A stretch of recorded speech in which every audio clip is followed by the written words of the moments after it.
So here we're going to look at a method for rearranging formulae. It does difficult ones, it does easy ones, but we're going to concentrate on the slightly more difficult ones. Now, you may already be looking at this left-hand side here at Groff Groblet find answer. What on earth is that? Well, there's a long story behind it, but I'm not going to go into that now. Okay, it works though. So, what does it all mean? Well, if you can remember Groff Groblet find answer, you'll be able to remember that Groff means get rid of fractions, Grob means get rid of brackets, let, well, I call it lump everything together, although your maths teacher might want to call it let's examine terms, but let's do lump everything together. Fin, this is a bit of a cheat because find I've split into two things. Fin means factorize if necessary. Not a lot of examples need that, but we will get there. And D means divide. And by the time you've done all of that, Groff Groblet find, you should have the answer. Okay, so as I say, we could do some really simple ones with this, but we're going to go straight in with some slightly more complicated ones. So let's have a look at this first one. I've got to make V the subject of this mess here. In other words, I need to end up with V equals. Well, let's just follow the rules. So, Groff Groblet find answer. The first thing we need to do is to Groff, which is to get rid of fractions. How do we get rid of fractions? Well, we always multiply by the bottom. If there's more than one fraction, we multiply by the smallest thing we can to get rid of the bottoms. So we multiply both sides by 2, multiply that side by 2, and multiply that side by 2. And the whole point of doing that is that on the places with the fractions, the bottoms cancel in some way, in this case completely. And we get 2s is equal to u plus v times t. Now we're told to get rid of the brackets. Okay, and if you've looked at the tutorial on multiplying out one bracket or simple brackets, you know that we just link the thing on the outside to each term in turn on the inside. So t gets linked to u and to v, and then we multiply. So 2s is equal to, well, the top link there is u times t, and the bottom link is v times t. So I've got ut plus vt. Now what does lump everything together mean? Well, it means take all the terms with the thing we want in them, so that's the v, and put them on one side. Well, they're all already on one side because there's only one of them, so we'll leave that. And take any term, here's a term without v in it, and put them on the other side, and there's another one here. And it would be sensible to put all of those on the left. How do we do that? Well, we subtract the ut from the right, and therefore we have to subtract the ut from the left as well to make things fair. And so lumping everything together, we get 2s minus ut is equal to vt. We don't need to factorize, we only need to do that if there's more than one term with v in it. There isn't in this case, so we go straight on to step 5, which is divide. And so we divide both sides by the thing in the way of v being on its own, which is of course t. So we divide both sides by t, and we see what cancels on the right hand side. Very obviously the t cancels, that was rather the point to get v on its own.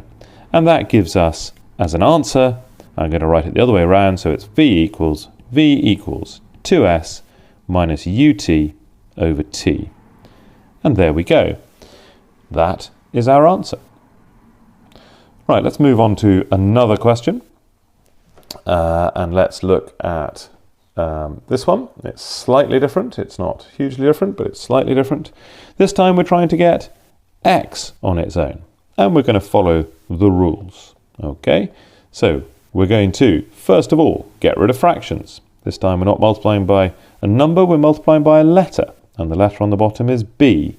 So we multiply all the terms, or both sides, by b, and we get b's cancelling on the right hand side, and that leaves us with bp is equal to 2x plus a. Now there are no brackets, so we can miss out step 2, We don't need to get rid of brackets because there aren't any. So we go straight on to step 3, which is lumping everything together. And again, looking at the terms here, I've got a term with x in it, which I can just leave where it is. And I've got a term with a and a term with BP, i.e. with no x's in them. So let's put those all on one side by subtracting a from both sides.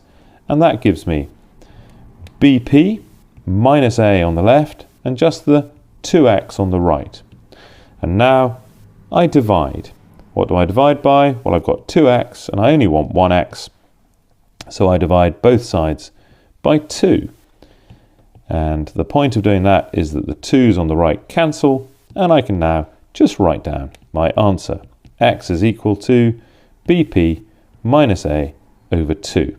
And we are done. Right, question 3. This is the sort that normally strikes fear into the hearts of GCSE students. We've got a nasty algebraic fraction on the right, and we've got a term with x on the top and the bottom. But have no fear, because Groff Groblet is here. He will sort it out. Okay, let's just take it nice and simply, step by step. Step 1, get rid of fractions. What's on the bottom? dx minus e. So we multiply the both sides by dx minus e. And I'm going to put it in brackets because it's a nasty thing, so I put it in brackets. But that doesn't stop it cancelling on the right. Again, the whole point of multiplying by the bottom was that it cancels on the side with the fraction.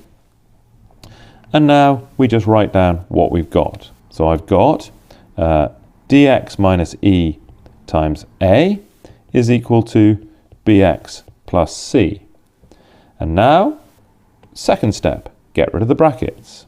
Again, nice simple thing to multiply out. We've got one thing outside the bracket, link it to each thing inside the bracket, there we go, and then follow the multiplications, follow the lines to do the multiplications. So dx times a, I'm going to write as a dx.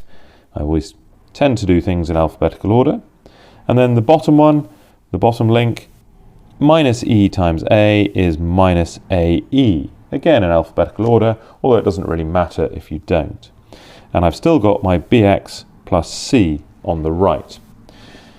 Now this is where the lumping everything together, that's step 3, gets a little bit more complicated.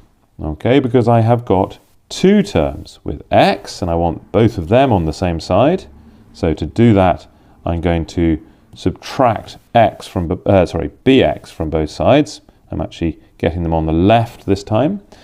And then I've also got, if you look, two terms without x. That's this one, the minus ae, and the c. And I don't want those on the same side as the x's. The x's are now on the left, so I'm going to add ae to both sides. Okay, so this is the lumping everything together. You can see why I might call it Let's Examine Terms, because that's what I'm doing. So let's now go through what we've done. I've got a dx, sorry, not ddx, but a dx on the left, minus bx. The a minus ae plus ae have cancelled out, and then on the right hand side the bx minus bx cancel out, and I get left with c plus ae. Okay, now this is where the factorise if necessary comes in, okay, because I have two terms with x, and this often seems to cause a problem. But there is a common factor of x, and if I take that common factor out, and this is simple factorisation, there is a tutorial on it if you're not sure, I get x times ad minus b, and that's equal to c plus ae. Okay, so let's just check this.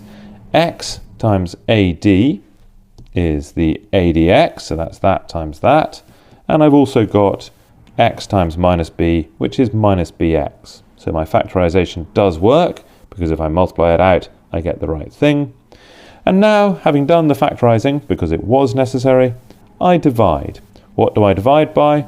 Well, the thing next to the x. So this time I need to divide by all of that bracket, so that's ad minus b on that side, and AD minus B on that side. Why do I do that? So that I get x on its own, in other words the AD minus B cancels because it is a factor top and bottom, and I get left with x is equal to C plus AE over AD minus B. And Groff Groblet has indeed found the answer. Now these are not easy, these more complicated ones, so do go and do plenty of practice. There are lots of questions on the site.